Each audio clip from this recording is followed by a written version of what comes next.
Yes, sir. Welcome back to Talking Nets, episode 89. Man, I didn't even think of anything clever for 89. Uh, that sucks because I usually have some type of line or a pun. Maybe I'll come back on that, but it does not matter. It is Monday. The Nets won last night. Keith McPherson and Hudson Flynn, we are joining you a little bit. It's morning time, a little bit early, but not that early as the last time we recorded. And we record after every two games. So let's get into it. Hudson Flynn, say what's up to the people.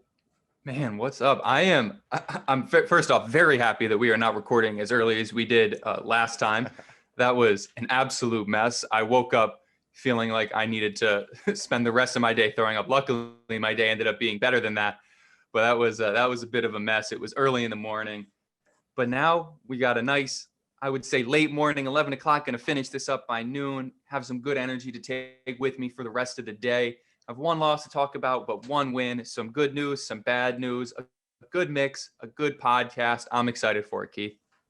Always excited for it. Always bringing the energy here on Talking Nets for the Talking Nets fam.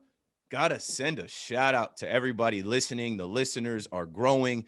The followers on Twitter are growing. The Instagram is growing. And that just means more people are aware of us. More people are finding us. We've been out here for a little bit now, but as the team goes, we go. And we're proud to be the voice of Nets fans on this ride to the finals, man. I'm spending every day thinking about what can we do? What can we add? What can we make? It's just Hudson and I. And we got a little help from our guy, Twitchy, who does some social media and some videos for us. But really, who you hear on the podcast is who's sending the tweets, who's sending the Instagram posts, who's doing everything. And that's who you'll see on April 10th when we do our second live podcast. Got to plug the show. It's going to be at Tailgate Brooklyn. If you guys follow Tailgate Brooklyn on Instagram, you can see they're turning up. When they get good weather, people show out and show up there. And that's what we need the TM fam to do for us. We need to see all the Nets fans in Brooklyn when the Nets play the Lakers on April 10th, 7 p.m. to 11 p.m. We'll do the live show, live podcast. We'll get some beers. We'll watch the game, shoot the shit, take some flicks for the gram, and be out of there. You looking forward to that, Hudson? I know, last time I was roasting you for being underage. You handled yourself very well for a guy that has never had a beer. We're going to do this again. How are you feeling second time around? I'm feeling excited for some warmth, honestly. We came out last time. It was we knew what we were getting into with the weather, but boy, it was cold. It was a little rainy. It was windy. It was not fun. But man, it's warming up. The weather's feeling good this weekend. Just yesterday, I was in the city. I went to Madison Square Park, not that other Madison Oh, Square I thing. thought you were about to say the other thing. I was going to say, why? No, Keith. Why would I mention the other thing? Why would I even give them any credence? Moving past that completely, I was out. I was enjoying the weather, and I was like, you know what? This is fun. This is good walking around, enjoying the nice weather. But I just wish I was able to enjoy it with some Nets fans, watching a good basketball game. And I think that's what we have the opportunity to do here, Keith. And I'm pretty excited about it because this is just something that we've all been wanting to do. And with both of us not exactly being in the financial position to be in the Barclays Center every night, we get to enjoy Nets basketball with Nets fans, which is something that I haven't done since watching the Nets get blown out by the Hornets with Devonta Graham like dropping 40 on us. Man, that seems like a long time ago when he was going for his career best. But yeah, people are getting vaccinated, cases are going down, the weather's getting nicer. The energy in the city is crazy, man. I was in the city. I'm in the city every week in the Bronx, but I was in Manhattan not too long ago, a couple weekends ago, and the energy of people going out and eating and drinking and partying and having a good time, it's there. So excited for us to turn up in Brooklyn, not to turn up in Midtown where the Madison Squares play. But speaking of the Madison Squares, we're not in first place anymore. Your Brooklyn Nets are in second place in the East, but we have won 15 out of our last 17 games. The Nets are 29-13, still trying to get, we're a game back, still trying to get outright first place and be that outright number one seed. Things are happening in the NBA. We mentioned that we'll be doing the podcast on April 10th. When the Nets play the Lakers. We know for sure now LeBron James will not be in that game. When I booked that date and I was talking to Jared, the owner of Tailgate Brooklyn, I'm like, let's do the Lakers game. That's going to be a big one. That's going to be a good one. Well, now no LeBron in that game, probably no AD in that game. It's going to be Dennis Schroeder versus the Nets. And that's fine. Also, LaMelo Ball fractured his wrist. That kid was looking like the rookie of the year. He's out. And I think the Hornets are a playoff team as it's, currently standing. So that's rough. Injuries, man.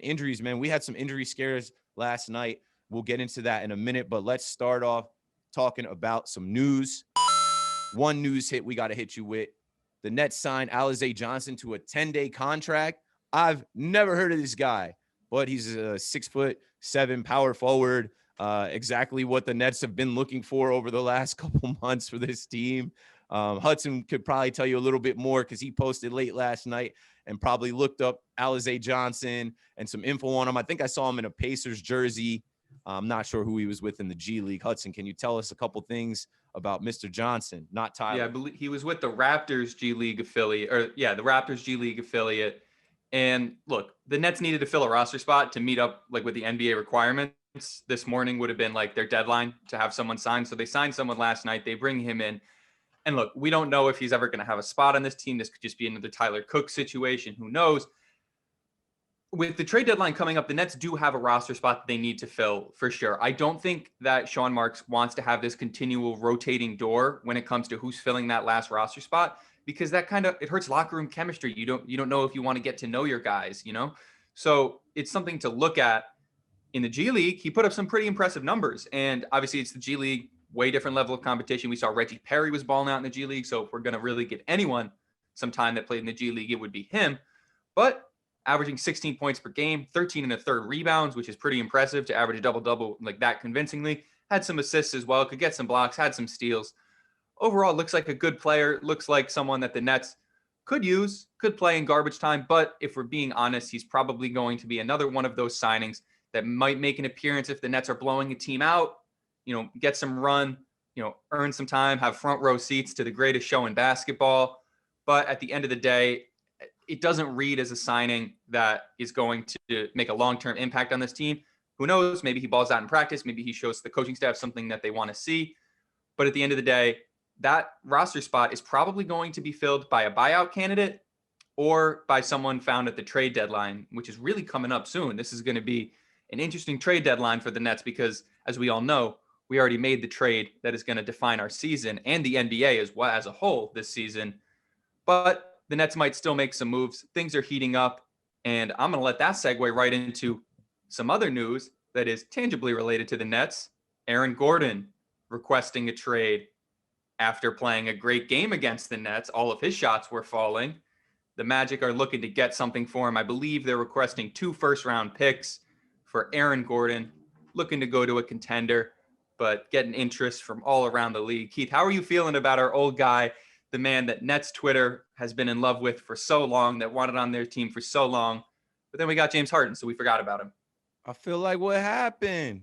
Didn't we want Aaron Gordon? I thought Aaron Gordon was supposed to be a Net. Nets Twitter been talking about Aaron Gordon for the last 3 years. What happened? I saw that Portland is looking at him, and I think the headline on Sideline Sources was that he could play the Draymond role. I'm like, don't compare him to Draymond. And play the Draymond role in what sense? Fucking the game up, getting technicals, throwing up bricks when Curry should be shooting the last shot. I look at Aaron Gordon as a much better player than a Draymond Green, but I guess if they're saying like the enforcer role, he can be a bully. I don't know. That's a perfect segue into talking about these games. Game 42 of 72, Friday night in Orlando, not the bubble, not Disney World. Down there where the Orlando Magic play, we took an L. And honestly, I'll give you guys some background on game 42 of 72. The Nets lose to the Magic 121-113. As far as talking Nets is concerned, Hudson was doing his thing this weekend. I think his girl was in town. It's Friday night. He's a young guy in college. He had things that he wanted to do. Myself, it was March Madness. It was my youngest sister's birthday. I was going to meet her at Wicked Wolf to watch the Rutgers game. I went and did that. But at the same time, Choke. Rutgers choke job. Not going to miss the opportunity to dunk on Rutgers. hey, chill Rutgers out. choke job. Chill, Maryland's still chill, alive, baby. chill. Playing Y'all keep Bama it tonight. We want chill Bama. on the RU guys. The Knights won that one game. That's all I needed was for them to beat Clemson and to win one game. When Rutgers basketball has been trash for a minute. When do they ever get in the tournament? It's a Jersey thing. You're not from Jersey, so chill. Just chill on that.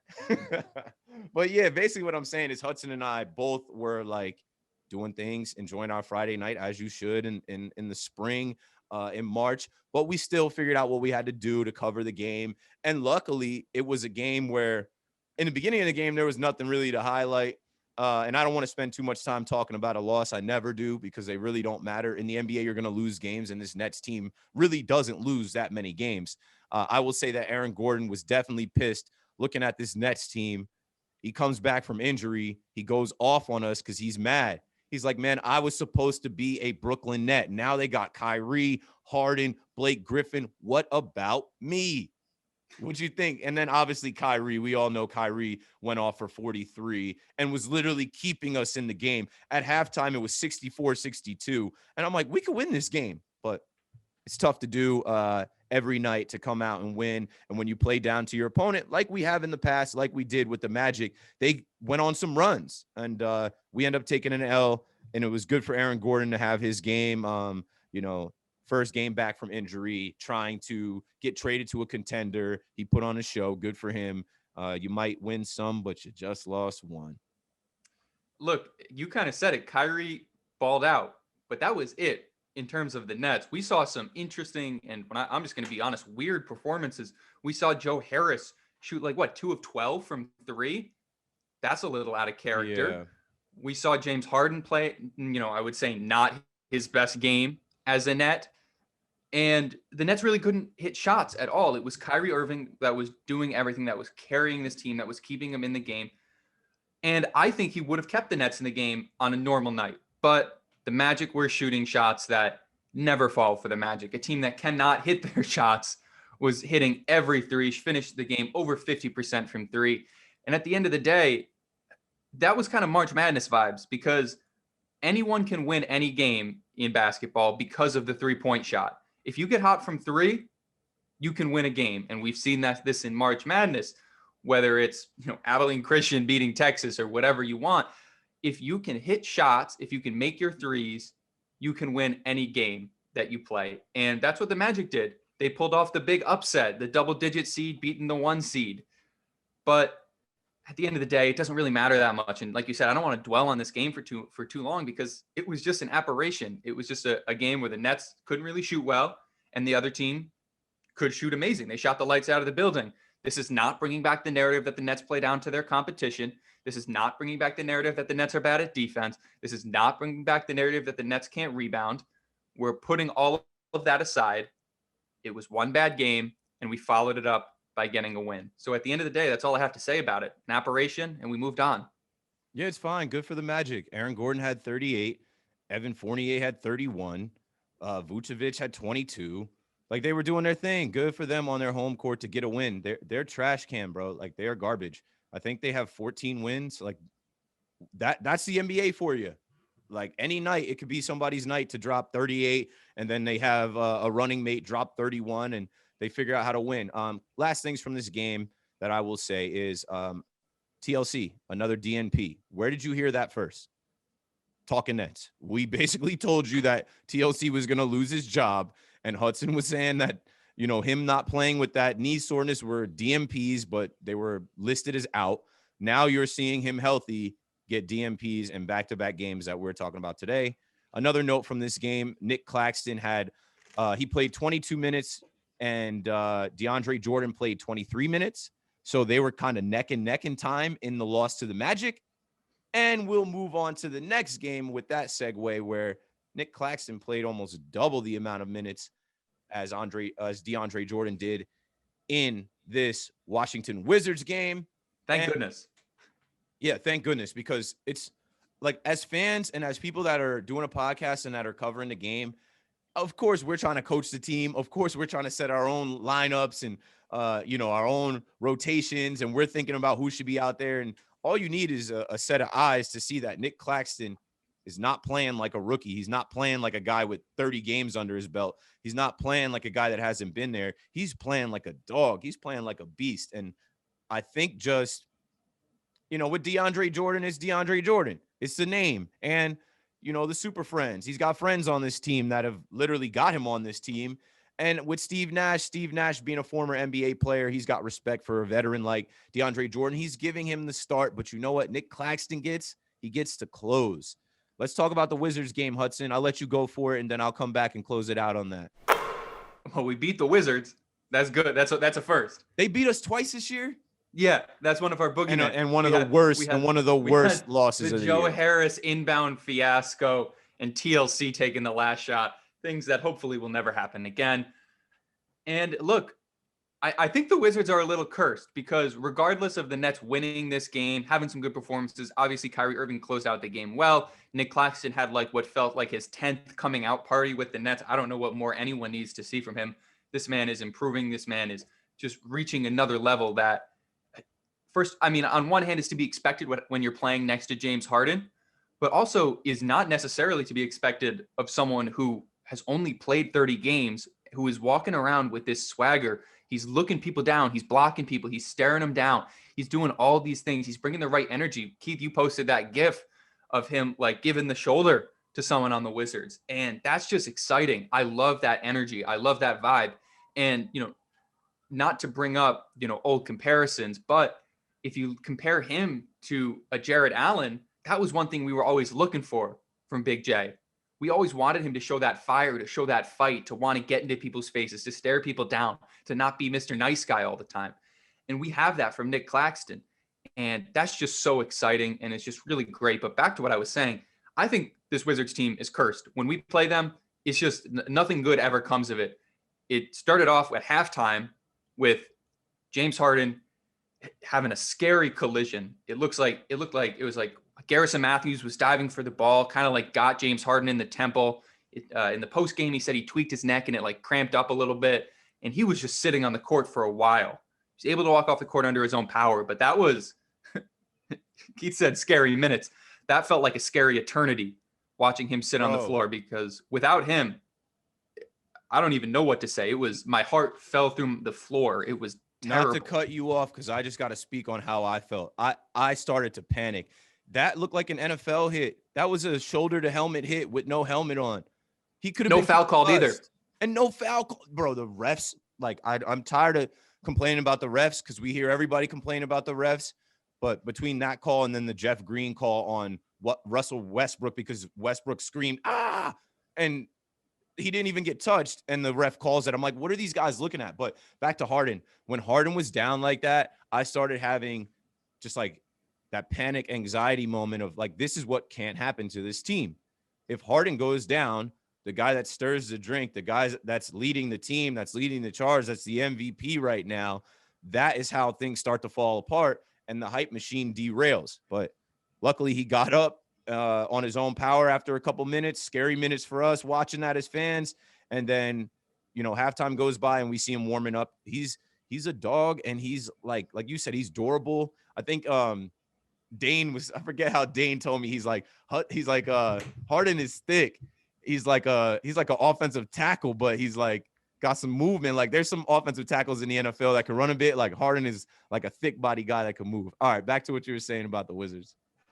No, they're cursed, and that was part one of it. And then we also saw the Wizards get out to an early lead. We saw some nonsense with the refs. I know I obviously don't want to complain about it because everyone's complaining about the refs, including that team from Midtown. Looking a little clownish, honestly, if I do say so myself. Can't rely on those dudes to do anything. Nets don't need to rely on anyone for anything. Fact. 15 of our last 17, no worries. But at the end of the game, we saw James Harden sitting on the ground, get kicked in the head, and get a loose ball foul called on him. Okay, but this game was cursed, and we saw one of the most heartbreaking moments from this Nets team this season was watching Landry Shamet come around, get to the top of the key, take a shot, and not being given space to land, like we've heard about so many times in the NBA.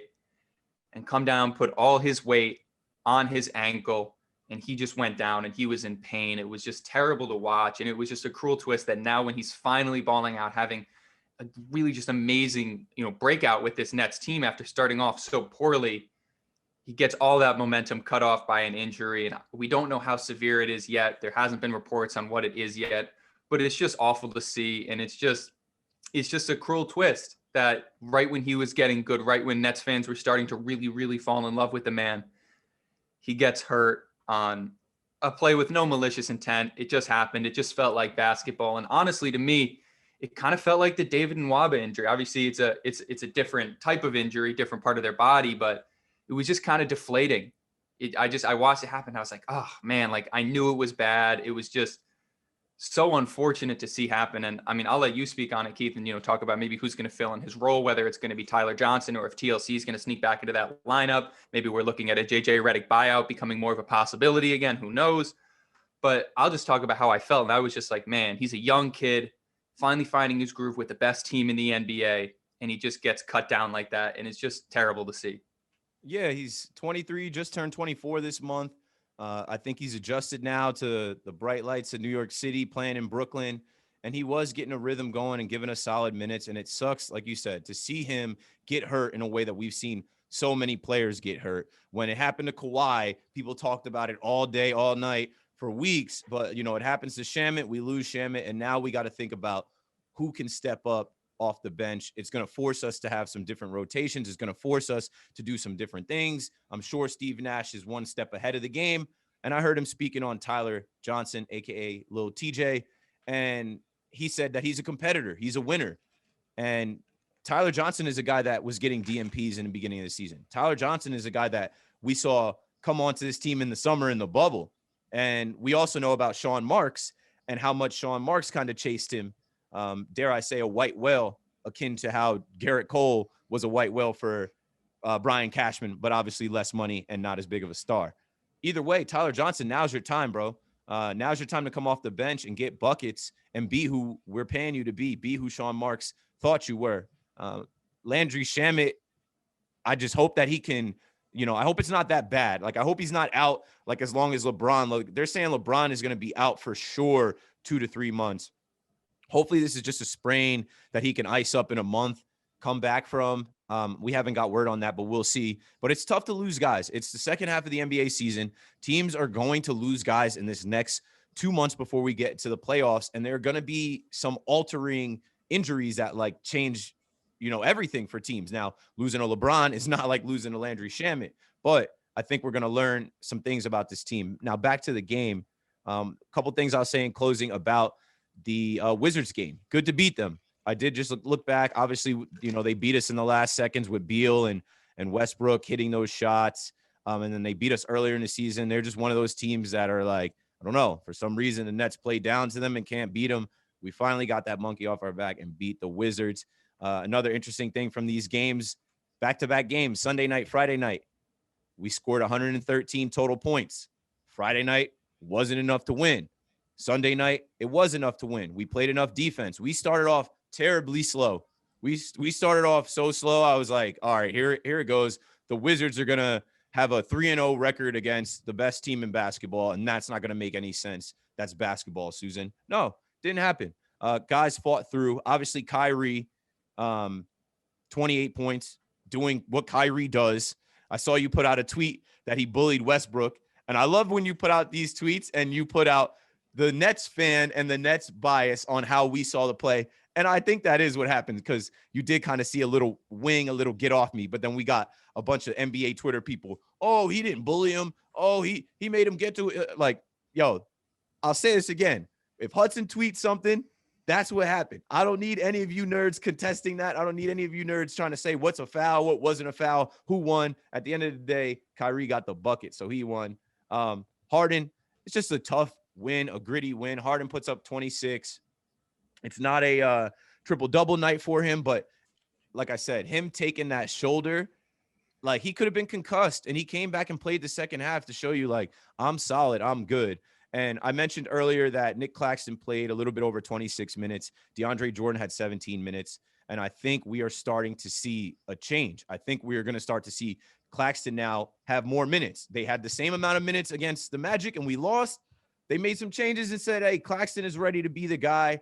And I love what Hudson said about Jared Allen's kind of like gentle giant mentality versus Nick Claxton literally posting a picture of Kevin Garnett saying he's chasing Kevin Garnett. Like he wants to be an animal. He wants to be a dog. He's probably talking shit out there that we don't hear. And he's kind of like just got that like aggressive Brooklyn grit. There you go.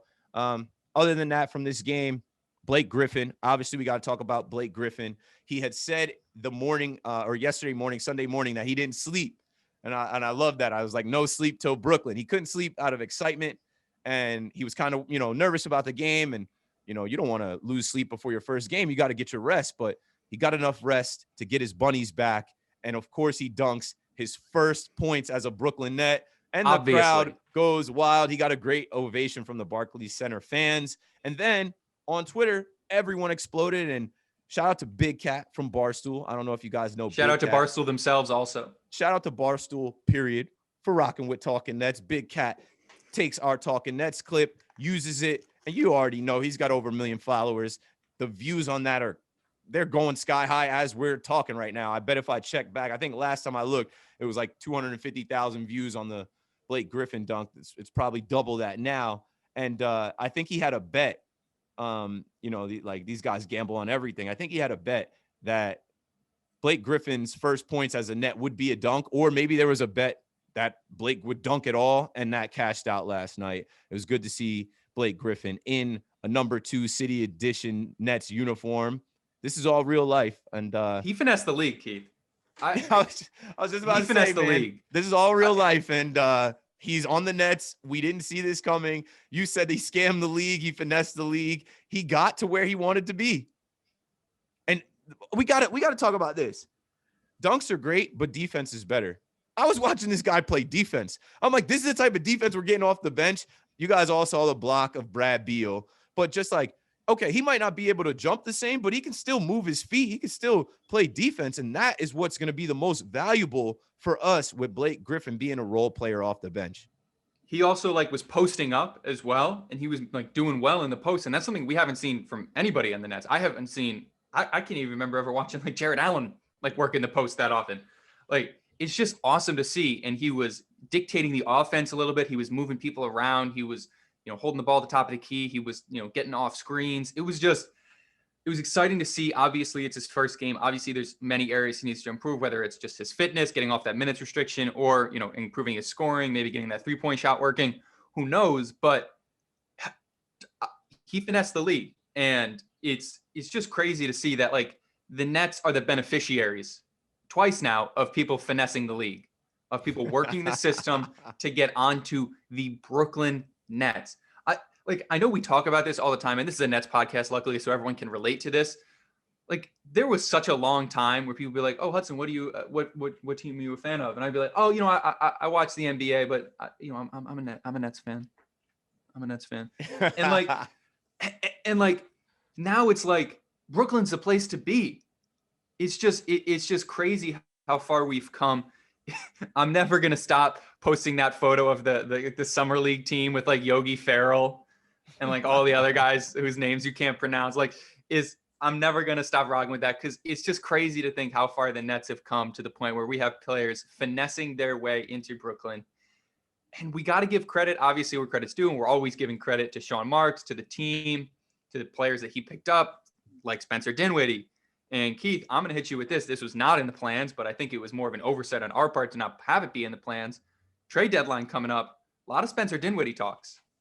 Yeah, and we mentioned it last week with the rumors about the Heat and Bam, and me laughing at people thinking that the Heat would trade Bam for Spencer, and the Pistons, and me laughing at people thinking that Spencer's going to go back to Detroit. I know he won't really have any say on it if it goes down, but I think the Pistons have moved on from that.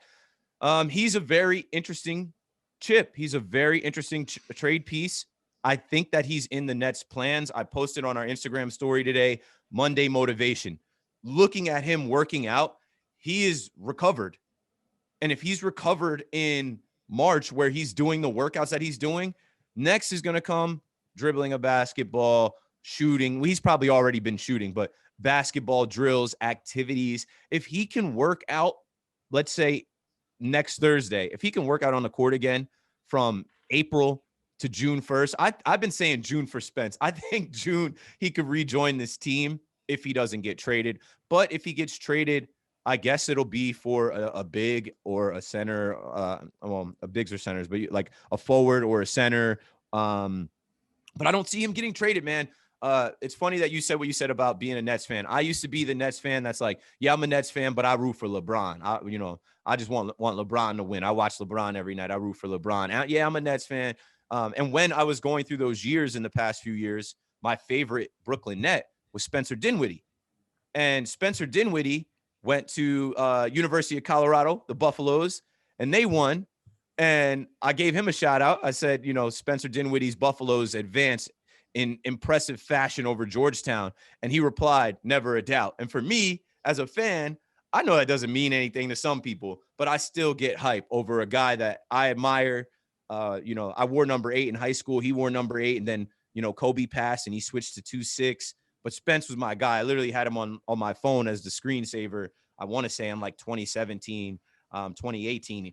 And out of the old regime, it's just Joe Harris and Spencer Dinwiddie. I do not want to see him get traded. Yeah, and like we talked about, like not having emotional attachments to Karis LeVert and Jared Allen, all in favor of the greater good. But like I'm looking at some of the trades that people are floating for Spencer Dinwiddie, and I'm like, even if we weren't emotionally attached to him, why? Like some of these trades are just so terrible. And I know some people, and I'm not going to name names, but Nets people on Nets Twitter know who I'm talking about, are posting, these mock trades just to get, attention, just to try and get engagements and stuff. And I respect that, work the Twitter game, do what you got to do, but they're just not good moves. And I'm like, okay, we're not trading Spence for like an off the bench 7th piece 3-and-D wing. We're just not doing that. Whether or not he resigns, there's just no point in doing that, because any potential gains we get out of him in the playoffs, whether that's just one round, one game in the finals, whatever it is more of a piece, I think, than anything we would get in the trade market if these things are accurately being reflected in what people are talking about. Like there's really no one that's enticing me for Spencer Dinwiddie, and these are all professionals in the locker room, but I imagine they're all attached to the guy. He's a great guy. He's been in this locker room for so long. Obviously it's just him and Joey, but he's been there since KD's been there, since Kyrie's been there, since James Harden's been there. And I'm sure he's been in and around the facility. And if you're going to move Spence, you got to move him for someone good. You got to get something big back for him. And that's not future assets. That's not, some random 3-and-D guy off the bench. It needs to be an impact contributor. And honestly, I don't see him being traded for an impact contributor. So let's just let him rock. Let's let him get healthy. And honestly, if I had to put money on it, I think he's coming back to Brooklyn for next year, because he wants that chip. He wants to be in Brooklyn. And this is his team, and these are his guys. Man, I think he's coming back to Brooklyn this year. Landry Shamet just went down. Don't you wish we could say, Spence, you ready? Spence, you rehabbed? You ready to go? You're in. I don't know if people, maybe this is somebody's first time listening to this podcast. Maybe this is somebody's news break. Whoa. The Cavs are expected to offer Jared Allen a $100 million contract extension. Yeah, he's about to decline that. Big money JA, no, come back to Brooklyn for free. Damn, bro. I'm not excited about that. That hurt. Man, that just hit me in the heart. Crazy. News crazy. Break. Good for him, though. Breaking news. 100 mil. He's staying. I just crushed my dreams of him coming back. I think on the last podcast I said, because we were talking about Karis and once a net, always a net. I was like, I'm still holding out hope that he returns as a free agent after this season. But nah, you don't turn down your first fortune. If somebody offers you $100 million, you take it. You take it. At 22 years old? Yeah, you take that. You take $100 million at 22 years old. He's taking even if that. It is with Cleveland. He's going to be in Cleveland for how many years with that $100 million? 4 years? My guess would be 4 probably. Okay, good. Congrats to Jared Allen, former Net. Jared Allen helped us get to where we are today. Get that money, Jared Allen. But dude was a gentle giant. He did start to come into his own a little bit now, battling with Gobert and Embiid and Jokic, and now we got Nick Claxton. So moving on. I forget what I was going to say. Oh, no, I got to say my last piece on Spencer Dinwiddie because I'm a Spence guy, and Spence replied to us. So that means he's rocking with Talking Nets. He sees what we're doing out here. Do not forget that he's a bucket getter. Do not forget that he was averaging 25 points a game. Do not forget that Kobe told him, you're playing like an all-star. You're an all-star this year. Before Kobe passed and then the pandemic hit and this whole world changed. Do not forget what Spencer Dinwiddie was to your Brooklyn Nets. If he can come back this season, great. But even if he doesn't come back this season, I think he's a part of the Nets plans. Like, he's our guy. We made him what he is. He figured it out in the NBA wearing a Brooklyn Nets jersey. Let's move on because we don't have that much time. And it is now time for voicemails. And we got voicemails coming in as we speak. So many voicemails coming in, bro. I just like. You posted that. You posted a call for voicemails like an hour before the pod. You knew there was going to be some coming in during the pod. Yeah, literally one just came in 20 minutes ago. All right. That threw off my order. Let's go. Someone asked for a question. Okay, here we go. Yeah, what's going on, everybody? My name's Richard. I enjoy Blake Griffin's time, a little bit of time here. And the little things that he showed, being active on his lateral quickness, I like that the most, actually, because I'm not expecting much from him on these small things, really, at this point. But it was great to see him dunk. It was good to see him active on defense. I'm going to enjoy that.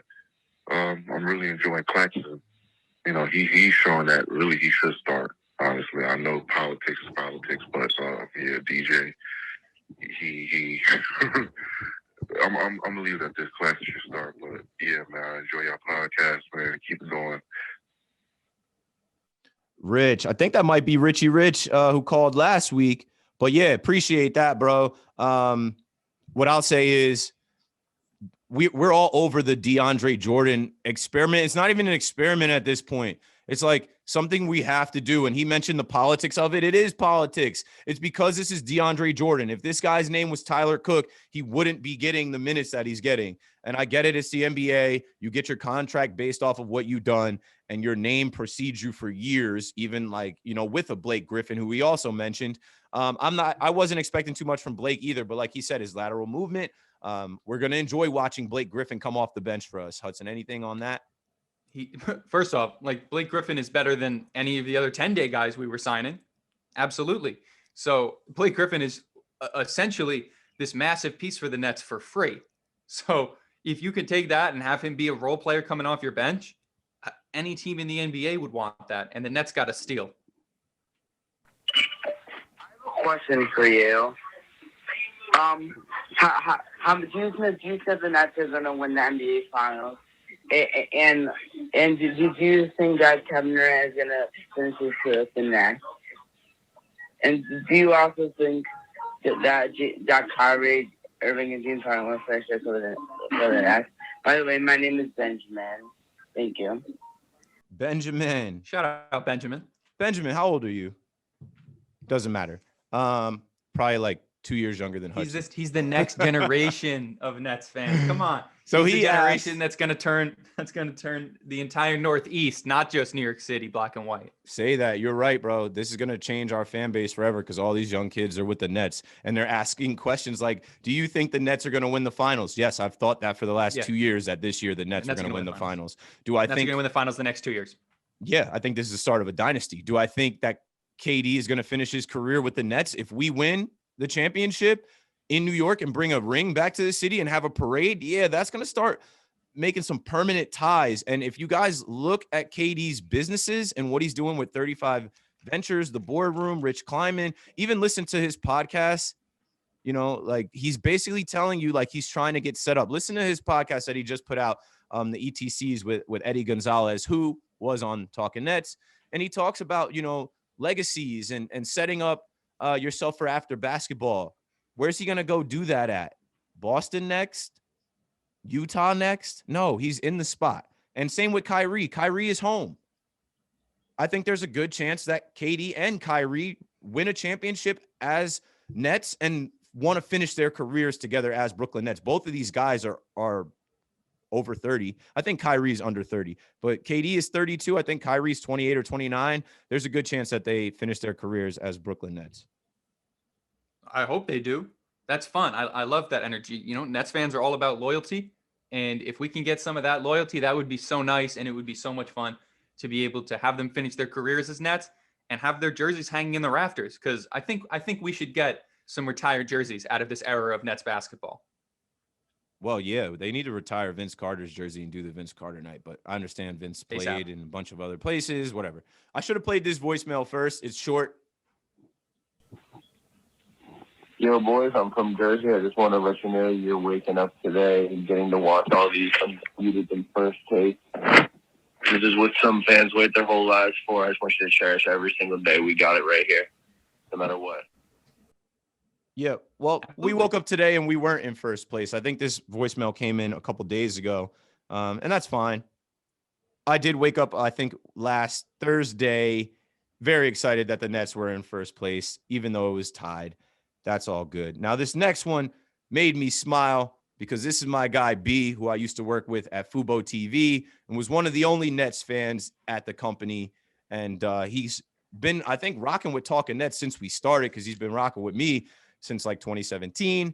And he called in to say, what's up? This guy is a lifelong Nets fan, goes back to the Jersey days. I'll let him say the rest. Keith, Hudson, what's going on? This is B out in Jersey, formerly a Fubro. I've got Nets tickets that have Continental Airlines Arena written on it, so it's been quite a ride, quite a journey, and I'm happy that we're finally at this point. I'm happy to have you all narrating for me. So thanks for all the work you guys do, and go Nets. A Fubro. So Fubo TV, if you guys are into sports, you've probably seen the orange logo. It's a streaming platform, over the top. Cord cutters know about it. You can get ESPN, MLB Network, NBA TV, all that on Fubo. And B and I worked at Fubo in the very early stages. I think he was one of the first people hired. I think I was like one of the 80th people hired. And that was before Fubo went public and got big. And it's just good to work corporate in New York and meet people. I think he moved on to work at ESPN. It's good to meet people and connect with people, and then they stay with you. And when you have something in common like the Brooklyn Nets, I told Hudson before the show with B knew I was a Yankee fan because I would come in with the Yankee hat, the jacket. As far as the Nets stuff, back in 2017, there was nothing to really be yelling about with the Brooklyn Nets. And Hudson told you how he was kind of quietly telling people he was a Nets fan. That was the same with B and myself. So thanks for calling in, B. Appreciate the support. What's good, boys? This is Connor from Long Island. Love the pod. Great game last night. I think Claxton started to become a real problem, and I think the rest of the NBA hasn't really seen it yet. And I think all the Nets fans know just how good he is and really can be. Thanks, boys. Have a good day. Connor from LI loves the pod. I do want to say something about that, though, about national recognition for Nick Claxton.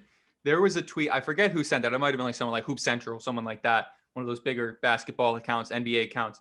They said, what player do you think on your team is most likely to spend their whole career with the team? And I was like, okay, well, who can, right? Because a lot of players haven't been here. I mean, we could talk about like Reggie Perry, but of course we talk about our guy. And I tweeted out a photo of Nick Claxton, and obviously that got a lot of reaction, but a lot of people on NBA Twitter are like, who is that? Who is he? What? Who is he? And part of me feels like, first off, that casual, fine, a little bit of a casual, but that's okay.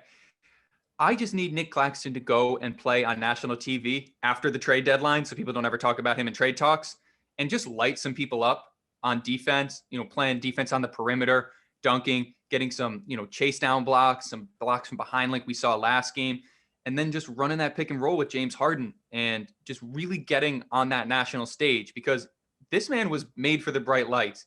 Keith always calls him Goldilocks. He's got a distinctive look. He's got a distinctive personality. He's got a mean streak. Nets fans love him. I think the NBA has a chance to really love him just with the energy and his style of play that he brings. So I'm looking forward to that. I'm looking forward to him playing against big teams on big nights so he can show the rest of the league, like, this is who I am, and this is who you're going to have to be dealing with for the next 10 years. Facts. Say that. Goldilocks. Yeah. I call him Goldilocks, obviously, because he's got the bleach blonde gold locks, but he's also got like golden locks. Like, I'm somebody that also has locks, and I know how hard they are to like twist and dread and keep like presentable. His looks sweet all the time. It made me think, I was like, who's doing this guy's hair? How does his hair always look so nice and well done. I'm like, does he have a girl? If he has a girl, she must be a hairdresser. If she's a hairdresser, she must be twisting his hair up every other night, man. And now that he's on the main stage, I'm like, does he have a girl? Because he's about to get a lot of female energy. He's about to get a lot of attention on this national scene. He's trending now, playing for the Nets. I don't know, Hudson. That's the type of things that go through my head. Do you think Nick Claxton has a girlfriend? I don't know, man. It's tough. It's tough. I'm thinking, like, first off, like, how could he not? But, you know, he came from Georgia, moving up to Brooklyn, you know, maybe did his girl move with him? Did she stay? Did she like, oh, you got drafted in the second round, 31st pick? Nah, I'm out on you. I'm out. Pass. Doesn't sound like guaranteed money to me. Nah, I mean, look, if he doesn't, he's going to have it. Who knows? Maybe, you know, maybe his mom is a hairdresser, you know, living with him. We've been enjoying watching his parents interact on Nets Twitter, talk about his little brother who was playing in the tournament. Their team did not win, but cool to see. Thank you for mentioning his brother that, in the tournament. I said Georgia Southern. He didn't play at Georgia Southern. He plays at Winthrop. He's you know what, Eagle. like Division I AA Southern school. Go ahead. Nah, it's just cool to see. Maybe his mom's a hairstylist. Who knows? But look, if he didn't have, you know, IG models, you know, in his mentions before, he's got them now, right? Like, and look, as he grows into his role on this Nets team, as he grows into a national figure on this Nets team, those DMs are only going to grow. You love to see it, man. I'm so happy for the kid. He's from South Carolina, went to Georgia. He's up here in the big city in New York making a name for himself, and he had to wait. He had to wait for his time, and he knew, you know, people were saying that the Nets traded away all their depth. No, he was here. And like I said, I love his mentality. I love that he looks like he's ready to fight, and he might run into somebody that's ready to fight him back. And I like that dog mentality. I like that Brooklyn grit. All right, Nets fans, talking Nets fam, time to wrap this thing up. You already know the drill out here. Honestly, we get plenty voicemails now, and I love that because that's how you can be heard on the show. So call the voicemail. It's 201-870-0461. I put about 90% of the voicemails on the show. But more importantly, we need reviews. I would like Nick Claxton to come on this show. I would like Kerry Kittles to come on this show. I would like whoever you would like to come on this show, and we're due for another guest. And you know what helps us get guests? Reviews. We've got 68 ratings. I think we've got a 4.6 rating. That should be 5, but you know, haters gonna hate. If you ain't got no haters, you ain't popping. But if you're not a hater and you love this show, write it in a review. Please go on Apple Podcasts, 5 stars, write the review and hit send. Make sure you follow us on Twitter, Instagram, Facebook, and subscribe to our YouTube. The Twitter is our biggest thing. Hudson crushes that. And I've been just throwing in GIFs and little square videos or little edits just to bolster what we're doing during, you know, game time. Make sure you follow Talking Nets. You can follow me at Keith McPherson. But if you're not into baseball, I'm sorry. I'm a baseball fan and a basketball fan, and it's about to be opening day. So you're going to get hella Yankees and Nets stuff from me. Hudson Flynn, where can they follow you? They could follow me at Hudson Flynn. But like Keith said, follow the brand, get it moving, get it banging. I like to see, you know, us as a representative of Nets fans, as a part of the Nets community. And I see a lot of talk on Twitter about maybe certain brands not, you know, representing the Nets community well on the biggest stage when it comes to the amount of followers they have. So I like to see every follower that we get as showing the world, like, this is who Nets fans are. There are, you know, a lot of us out there. And look, if we can get to 10K by the end of the season, that'll just, you know, show the rest of the league, you know, we're Nets fans and we're out here. We exist. And whether you're a bandwagon, a casual, or you've been a fan since the ABA days, just come rock with us. We're always going to be there talking about every game, putting out everything you need to know, and generating a little bit of controversy while we're at it. Yeah, tell a friend to tell a friend we're talking Nets. Keith and Hudson are building a Nets brand for Nets fans, and we're not going to stop. This is going to keep going for a long time with this Nets team, and it grows by you saying, hey, check out this podcast. Yo, here's the link. Check these guys out. These are my guys. I rock with them. They're cool. They're actually leading the way for us Nets fans that we're such a small population, and now we're growing. And if this is your first time listening to this show, welcome. Thank you. We're wrapping things up. And I got to mention again that we will be live. You can meet us in person at Tailgate Brooklyn on April 10th, Lakers game. So we can do some things like actually in the real world. You can actually see that Hudson is 6'4", approaching 6'5". You can see that I'm 6'1", but with my sneakers on, I'm 6'2". We're not some little nerds behind a computer. We're not some little dweebs tweeting about stats.